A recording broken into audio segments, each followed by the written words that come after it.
Hey everyone, Eric Watson here, freelance writer, player of games, writer of boards, recorder of videos, and a tabletop role-playing aficionado. In this D&D review, I'm going to take a look at the adventure Scions of Elemental Evil, which is available for free on D&D Beyond. If you enjoy watching fun weekly live plays and other D&D content, consider supporting me via patreon.com/Rogue Watson. Scions of Elemental Evil is inspired by one of the most famous Dungeons & Dragons adventures, the Temple of Elemental Evil, which was also translated into a pretty popular 5th edition campaign called Princes of the Apocalypse, which was one of the very first adventures I ever ran for Dungeons and Dragons 5th edition. I transitioned our Lost Mine of Fendover crew right into Prince of the Apocalypse and really enjoyed that campaign. So I'm not familiar necessarily with the original, other than it's obviously very famous and all about very thematic cult factions working together as one overarching villainous faction we have to work against, but I am very familiar with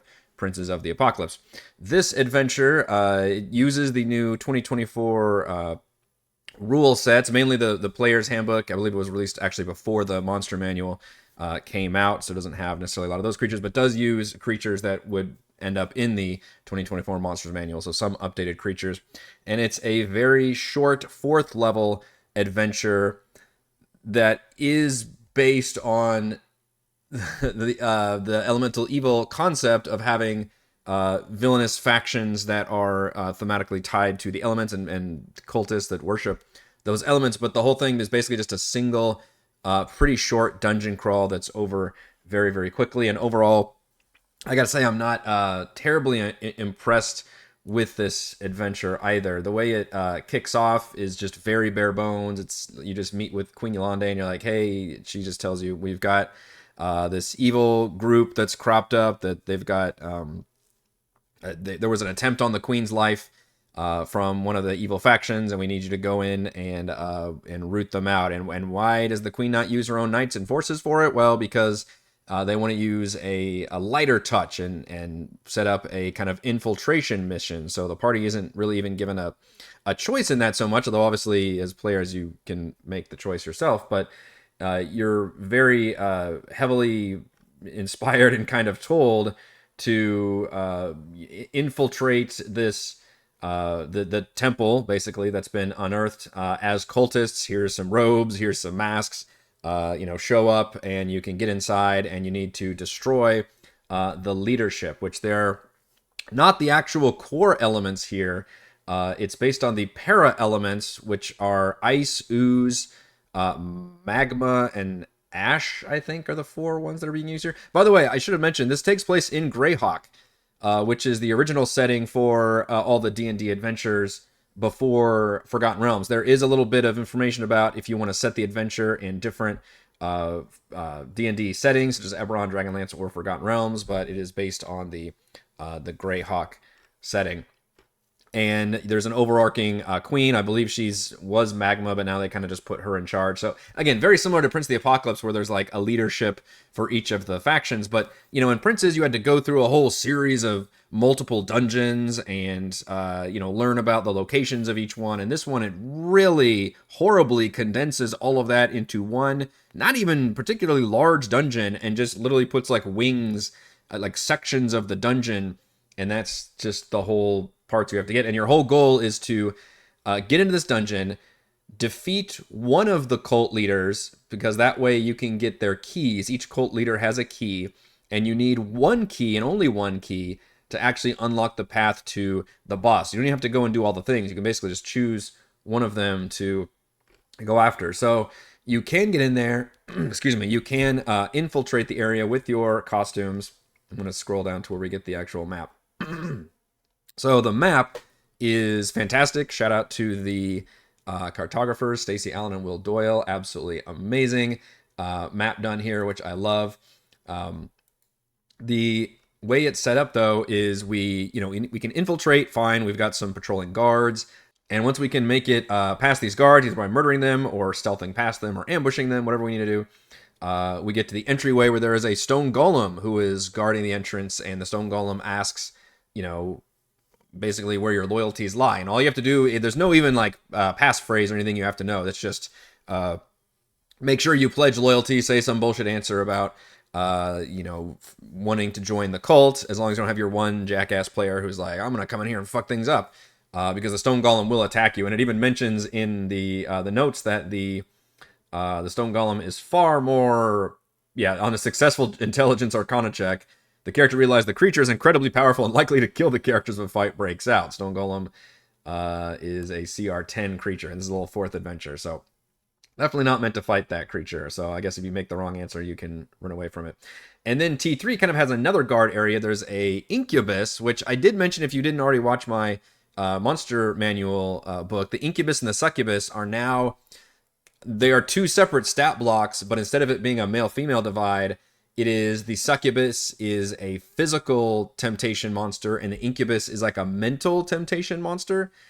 And they can actually swap between form, and both of them can be male and female, and they swap forms on a long rest. So it's a really interesting idea for monsters, and both of them are used here, which is pretty cool. There's the succubus is just the leader of, I think it's the either Ash or Magma Cult, and then the incubus is just kind of a greeter here, I guess, who just kind of, you know, after the stone golem already wards people away. The incubus basically says, hey, which where's your assignment at? Do you follow Ash, Ooze, or Ice? And then whatever the players say, which they can split up, they can each say different things, then they go off into the different wings of the dungeon. Ooze is on the left side, features just a bunch of it's the Berserker stat blocks. It's a former gang from the city, and then the leader is actually surprisingly not like a nasty gross Ooze person. It's somebody playing a violin, trying to better his performance because he's fallen in love with the succubus of a different faction. I wish these kind of things had more information, because there is some interesting role playing opportunities here with the faction leaders, and that's something that I thought Prince of the Apocalypse did not necessarily do very well, where it was very much a, hey, here's the leader, there's the villain, you need to go fight them and defeat them. You know, it's very hack and slash, which, you know, I like hack and slash a lot, but there's opportunities here for some fun role playing, especially because the whole adventure starts with you being you infiltrating this dungeon and being able to, you know, do all the role-playing stuff. So you're not really, you know, kicking down the doors necessarily, although you can do that. What makes that part tricky, though, is the layout of the dungeon is extremely open. I mean, it's an open floor design. You can see, I guess, yeah, 1 square equals 5 feet, so it is actually quite a distance here. 5, 10, 15, 20, 25, 30, 35, 40, 50. So maybe you are actually 100 feet between like the two, you know, factions here across from each other, but it's still open. This rubble is supposed to be kind of difficult terrain and cover, but it's all still just completely open wings. I mean, it's one giant, like, you know, cathedral temple thing with just different wing sections rather than necessarily door. The bosses are, I guess, behind their doors, but I just feel like you would start aggroing the dungeon, you know, if the factions would call for help or something. So that's the part that I'm a little bit leery of in terms of I don't think it meshes well with kind of a stealth infiltration thing, is this kind of this open floor concept design for this dungeon. But the that leader, at least especially, has some interesting story stuff going on, and there are a little bit of notes about, you know, how to deal with him. And but even so, if you like help, you can make an influence action, but, you know, which is like a charisma check or something to help him with the song, or performance check. Actually, rare good time for a bard to come into well, I guess the bard's always the face, but, you know, their musical talents can come into play. But if you, on a successful check, he just sends the characters away. Like, there should have been something cool here. I feel like it was a missed opportunity, because all the leaders, like, this guy has the key around his neck. Like, it's not even like, if anything, the DM should maybe put the key somewhere to where the players can work up this cool scheme of like, hey, I'll help, you know, so they don't have to actually fight this guy at all. They could just help him out and then steal the key. But if it's around the neck, that's a little bit hard to steal from him. And like I said, the minions are outside, and it's very easy to like aggro people. On the east side is a bunch of cultists, and then the succubus is the leader. The succubus is engaged in like talking on her sending stone cell phone, because she's got another assassination lined up, which is just a weird thing that the players just kind of have to remember in the conclusion. Like, oh yeah, when we return to Yelane, we should tell them that, by the way, there's another assassin here set up. You'd think at the very beginning of the story, the players, one of the things they want to follow up on is like, oh, have you like done a thorough sweep of your people? Do you need us to go, you know, do that and start talking to people and making sure there's no assassin here? Like, that was another kind of lost opportunity, I feel like. And it turns out there was another assassin here in the wings that's been set up. This is a pretty simple. Oh, by the way, the ooze guy leader had 2 great oozes with him, which does make that a little bit tougher. And then the succubus is alone, but she's got a bunch of cultists and stuff right outside of her door. Again, are we supposed to fight all these guys? Are we supposed to just make it through them? How do you fight them without kind of aggroing everybody else? And then at the very back, there's this giant kind of brazier thing with this flame, and then it's got the keyholes. You just need one of the keys to open it. And then the final faction is actually behind that, where there are a bunch of ice people. They're former pirates. So each group, one of them is elves. I forgot their deal. One of them is like a gang, like a street gang. And then the other one are a bunch of pirates. And they were all kind of like, it's similar to Prince of the Apocalypse, where they were all leaders who were like saved in some way by their elemental god. And that's why they pledged their service to them and all that. And then they all have little, like burst things, I guess, that happen when they are killed. Like the ooze guys melt, the ash guys go in a puff of smoke. The ice people actually start off frozen until the leader commands them to attack, and then they unthaw and attack, but then they break into ice. But it's purely thematic, nothing active. It's not like the Mephits, that the Mephits all kind of explode and something happens. So I was really disappointed, because something I liked from Prince of the Apocalypse, at least, was how we got to use so many creatures from the monster manual, and a lot of them were very, thematically tied and in cool ways.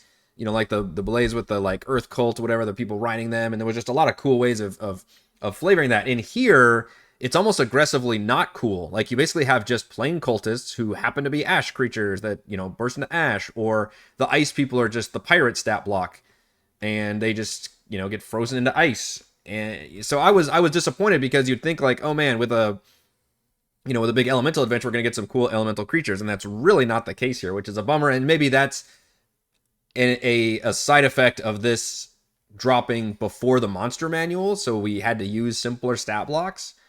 But if that case, then wait until we have the more interesting ones, because that's a big bummer. Once we defeat one of those faction leaders, just in one of those 3 areas, and if the party splits up, like they'd have to do it stealth and ambush wise, because there'd be way too much combat for 1 or 2 players to take on. Like all of those sections have like enough creature, like the ooze people. It's 4 berserker stat blocks. Those are legit. I think they only have the 1 attack, but they have 67 hit points each. There's 4 of them. And then the boss is a tough boss, which I believe is what they renamed is it the thug or the bandit? I think it's actually more the bandit captain, with 2 gray oozes. Like that is a fight right there for a full party dealing that one. And also the boss comes with a grenade, a bead of force. Once we can defeat one of those, then we can unlock the final area, which is actually a separate map of the Primordial Nexus. We appear again in the brazier. And then the boss is, she has her little, everyone will bow to me, minions destroy them. There's nothing really story-wise to do there. She just attacks. But she transforms into a fire elemental, so at least we get some damn elemental to fight, which I thought is cool. The fact that she does it during, basically when initiative is rolled, and then when it's destroyed, she actually turns back into a cultist fanatic. So it's like a 2-stage boss fight. And the fire elemental is pretty legit. You can see it got an upgrade with 93 average hit points, still CR5. But she also has minions, and you can see here, out of all the little pools, the magma, ash, ice, and ooze, minions crawl out of the pools and attack the party. You think that's exciting, which it is, but each minion is just an ogre. It's an ogre that's immune to its element and deals its element in damage.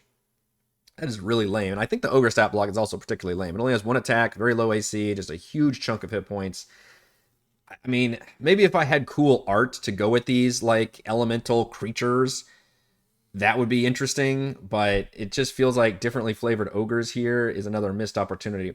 It is interesting that the pools actually do act as like pits of dealing a ton of damage, basically pits of lava. They do 10d10 damage of their indicated type, so you can't just shove the creatures that walked out of them into them. I mean, if you see a creature just walk out of an area, you're pretty sure it's immune to that thing. Because they'll be immune to it, but maybe the creature could grapple somebody and throw them in there, which would just absolutely annihilate that person. But ogres, I don't think are necessarily set up well for that, because they only have the 1 attack, and grappling is really good if you have multi-attacks. Although the strength is very good, so if you did grapple, that would actually be a nasty thing for a DM to do. You could use instead of attacking, you could just grapple somebody, turn around, and drop them into this pit. It deals 10d10 damage when they're shoved in there. If they're still at the end of the turn, they're sucked into the hostile plane and destroyed. Brutal. So that's it. Once they beat it, they complete the adventure. Yeah, I can't say overall. I think it's a lot of missed opportunities, and I think as someone who was really interested in the concept of the Temple of Elemental Evil and had played a lot of Prince of the Apocalypse and liked a lot of elements from Princes of the Apocalypse, I thought this one is overall pretty disappointing. Let's go over my quick pros and cons and my final thoughts for Scions of Elemental Evil. Pros, good map art. We have very cool art compared to what a lot of the recent, big D&D published adventures are. And I think D&D Beyond actually, for the most part, has fantastic map artwork. So shout out to having full details, and it's just a giant map and looks absolutely fantastic. The rubble everywhere, makes a big deal. And then we even have that second layer with the braziers and the pools and stuff. So that's a good pro. There is an emphasis on stealth and infiltration, which I do appreciate because there's not enough of that in Dungeons and Dragons. It starts off with a patrol outside, and the players have to deal with that patrol. And I'm like thinking, okay, this is cool. But then immediately once we start getting to the entrance of the dungeon, I don't think there's a lot of good support for stealth and infiltration. But we'll get on that in my con. But I do appreciate that at least at the beginning, that is the emphasis and the motivation that the quest giver has is like, hey, here's why I need this party to take care of it. Is you all are just well suited for stealth. And she even gives the party a Boots of Elvenkind at the beginning, so you can give that to your shittiest stealth person, and told to infiltrate this place and at least have that mindset. And that at least makes it a little bit different than just your generic hack and slash, although I think it does devolve into that at some point. But I will count that as a pro. And pro, something I didn't go over yet, which is it includes 7 pre-made characters. These are the characters from the original 1980s Dungeons and Dragons animated series. They showed up in the D&D Honor Among Thieves movie as a fun little cameo. I never, despite being around, I'm a little bit young for that age. I was born in the early 80s, so I really got into Transformers, but for some reason I never gave a shit about this show. So I don't have a whole nostalgia for this, but I do appreciate that there's some fun art here, and the character sheets actually look pretty awesome. I love this design for everything, and they look pretty good. I think Nico was a new character designed to help give us a freaking cleric in here because it's a lot of fight. I do think it's too many humans, though. I mean, that's the lame part to me, is when I think of fantasy, I think there's got to be, the fantasy races or the species, I guess, with the Dragonlance original team, or the Lord of the Rings team or something, where we've got some dwarves and halflings and elves and shit, but instead we're just a bunch of humans, which I guess makes stealth and infiltration a lot easier too if your cult is mostly human based. But I do appreciate that we've included all these character sheets here. All right, for cons, it's a bare bone story. There's really just no story here whatsoever, and I get that that's a pretty tricky thing to do when you're writing a very short module that you're going to be able to complete in 3 and 4 hours. Kind of set up honestly like an Adventurers Guild module, which you want to get the ball rolling pretty quick. You're already there in front of the quest giver. The quest giver basically gives you all the information, gives you the location and all of that, but there's still no development. There's no new quest things that come up, and I think there just were some missed opportunities for having like some inter-faction, and they even introduced the fact that the one, cult leader is kind of like in love with the other one. Like, just include some notes about that to just help satisfy that thing. Or maybe there's a prisoner somewhere. Like, you don't have to do much in this short of a dungeon to satisfy me when it comes to the social angle of it, but this really doesn't do anything. Con, there's a lack of interesting elemental creatures or environments.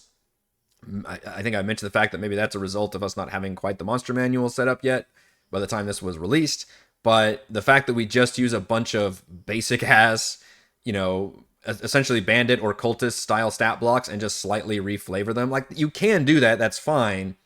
But to me, the whole point of the cool elemental factions is that we can use some of these more interesting elemental creatures. And you're level 4. It's one thing if we were going into this as a second level dungeon. I could see it's like, all right, we don't want to use like the super crazy like elemental creatures yet, so let's stick to like just bandits and stuff who are just cultists.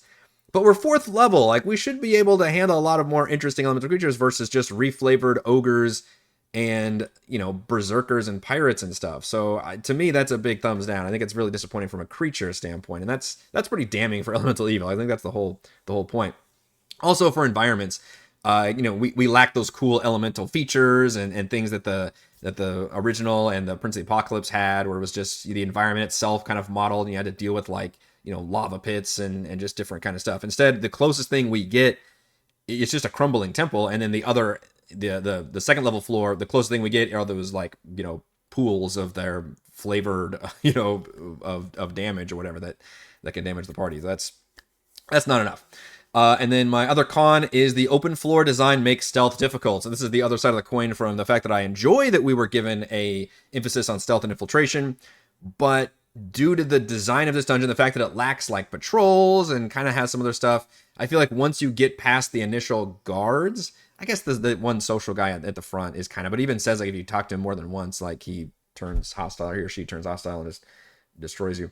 But the fact that we're just completely open here, I have a lot of issue with, like, as a DM, how do I rule like, oh well, this person would just flee, and as they're fleeing, like that would aggro like all these other people, and it would just like the alarms would go off immediately, and the whole thing is fucked. If they really like aggro multiple factions, this party is absolutely destroyed. Like you have to be able to defeat them kind of centrally, which you could argue like, all right, we'll just handle each one individually, and it becomes hack and slash and less kind of stealth and infiltration. But I guess that at least gets you far enough in there. But I don't know. There's not enough. There's not enough like patrols or events. I think that's what really makes a good stealth or infiltration mission is you have to have a cool design to kind of have like secret doors and paths for the party to get around, and then also maybe have some complications that arise. But all of that also might be too much for a relatively short adventure like that. So I'm just kind of butting up against what I want this to be and what it probably is in terms of just offering us a very, very small appetizer of an adventure. So final thoughts. A far cry from the original or the 5e version, Prince of the Apocalypse, Scions of Elemental Evil is just too condensed and simplistic for anything other than a basic hack and slash dungeon crawl. Thank you to everyone for watching this D&D review. You can watch more reviews and follow our own D&D adventures here on my channel, and you can support my work at patreon.com/Rogue Watson. Shouts to Platinum patrons Joe, Will, Thomas, Dan, Brandon, Zenicider, Roleplay Roll, Christopher, Corey, Big Nut, John F, John L, Nathan, Chris Light, Counselor, Andrew, Stephanie, Jason, Lumpy Spuds, Warden, Harold, Udamona LLC, Tom, They're Eating the Dogs, Caleb, Marcus, Snuggy, Hugo, Shay, and Chris, and Gold patrons RPG Paper Crafts, Pretty Boy, and Yuma, The Lizard Lounge, Jerome, Nathan, Fast Like a Tortoise, Scott Ruffus, Jerry, Glenn, and Mark. Thank you all very much for your support.